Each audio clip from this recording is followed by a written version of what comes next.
Hello class, my name is Zach Howard, and what I want to talk to you today about is the Second Amendment. There's much debate regarding the Second Amendment, which is included in the original Bill of Rights, and I want to tackle this subject because this is a highly debated subject matter, especially for the state I live in. I live in Southern California, and we're seeing this being limited and taken away really almost daily right now. And we're being taxed like crazy on our ammo and everything else. And so this is a bit of a monumental subject for California and really all over the country. Now the history of the Second Amendment is one that is highly controversial and that's been debated for years and years and years. According to constitutioncenter.org, the original thought of creating such an amendment was held out of a distaste and fear of the military. This website also states, many in the founding generation believe that governments are prone to use soldiers to oppress the people. End quote. What then was the thought that the best way to defend against tyranny and against government and really against a well-trained military was for an armed citizens / armed militia. This, of course, is where a lot of the debate gets in with the phrasing of this Second Amendment. Where it all started to unravel was where the Constitutional Convention decided that not only did the federal government have the rights to regulate the army, but they also had the rights to regulate the militia. This was huge change, shifting the power from the state to the federal government, which was a very big deal, and it did not ease the fears of many anti-federalists. Federalists argue that the American people would be impossible to subdue, and anti-federalists argue that it was supposed to be a state-driven militia and their decision at the state level, not at the federal level.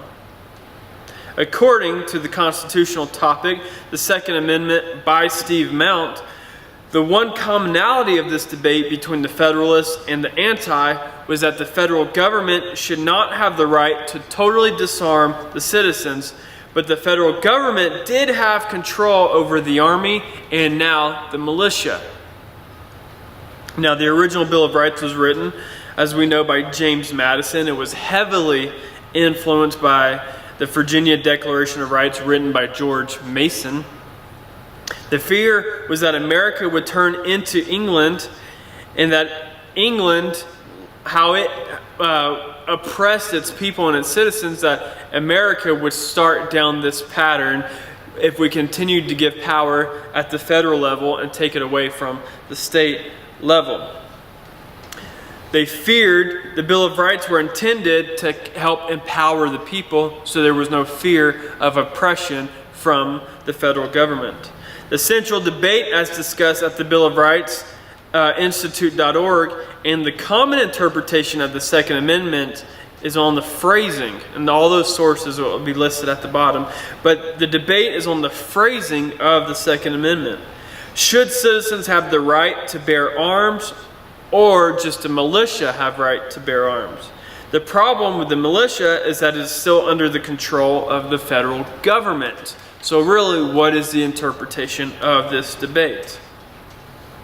Now, I haven't done this in any of the other forums, but to give my own interpretation, our founding fathers had great insight into what the hope of America could be, but also in what could be the doom of the American democracy. I think they had insight to both the hope of America, but also what could doom the democracy of America. And I believe that this incredible insight is due to their understanding of the corruption of man, which then the product of that would be the corruption of government.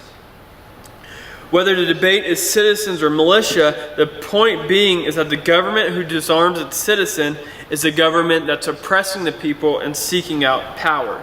Now, I personally, again, in my opinion, have seen this time and time again and living in California now for 15 plus years. On a local level, crime is up. Gun and ammo limitations are sky high, more than they ever have been. We have a low number of law enforcers, of police officers, And there is really one way to secure your family.